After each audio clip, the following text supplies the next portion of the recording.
Quando eu comecei a cursar direito, eu fiquei impressionada com a quantidade de coisas que eu aprendia, todos os dias. E isso me fez questionar muito o tempo em que eu atuei como jornalista. Não porque eu tenha sido uma profissional ruim, mas porque eu percebi o quanto faltava informação para que eu pudesse escrever sobre muitos fatos com mais propriedade. O direito me deu algo que eu não tinha antes: estrutura para entender leis, política e o funcionamento do Estado. Eu comecei a entender por que as coisas são como são e por que muitas vezes elas precisam ser assim. E uma coisa ficou muito clara para mim: muitas revoltas, muitos julgamentos que a gente faz poderiam ser superados facilmente com mais estudo e mais conhecimento. Por isso, hoje eu vou fazer o contrário do que muita gente espera. Eu vou tentar usar uma voz de sensatez. Porque foi isso que o direito me deu, uma certa calmaria diante dos alarmes que a imprensa cria todos os dias. E por causa disso, eu continuo achando Alexandre de Moraes um ótimo ministro do STF. Primeiro porque na atuação dele, ele aplica a lei. Ele não saiu dela nem um milímetro. Nenhum bolsonarista conseguiria pedir impeachment dele por negligência com a lei. E o que eu espero de Alexandre de Moraes? Simples, que ele continue aplicando a lei. Porque a atuação que afeta a minha vida é a dele como ministro do STF. Se fora do tribunal ele sai para tomar vinho com Daniel Vorcaro,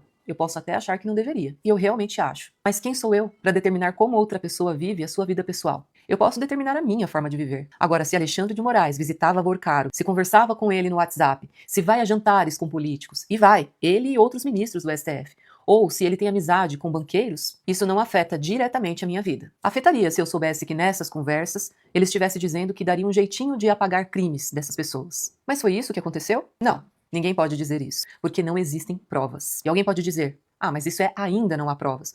Tudo bem, mas também não há provas de que eu ou você cometemos algum crime. Mas talvez um dia apareçam. Então até lá, eu vou olhar para todas as pessoas do mundo achando que elas cometeram crimes? Sinceramente, isso é uma loucura. Eu não sei o que o Alexandre de Moraes escreveu para Vorcaro. Talvez eu nunca saiba. Mas só sabendo exatamente o conteúdo, seria possível dizer se existe crime ou não. Caso contrário, desculpa, o direito penal não vai se ocupar disso. Existem muitos crimes acontecendo agora para o sistema ficar esperando uma hipótese para criminalizar um ministro do STF. Talvez Vorcaro tenha achado que era uma grande coisa ser amigo de um ministro. Mas será que era mesmo? Eu desconfio muito mais de Nicolas Ferreira, que usou o transporte aéreo de Daniel Vorcaro para fazer campanha política. Desconfio porque, no fim das contas, Nicolas não faz nada para ajudar o povo. Vota sempre contra o povo. Vota sempre a favor dos ricos, dos milionários. Ou seja, parece que os benefícios ofertados por Daniel Vorcaro deram certo. Já no caso de Alexandre de Moraes, Daniel Vorcaro continuou sendo investigado. A Polícia Federal não foi impedida de agir.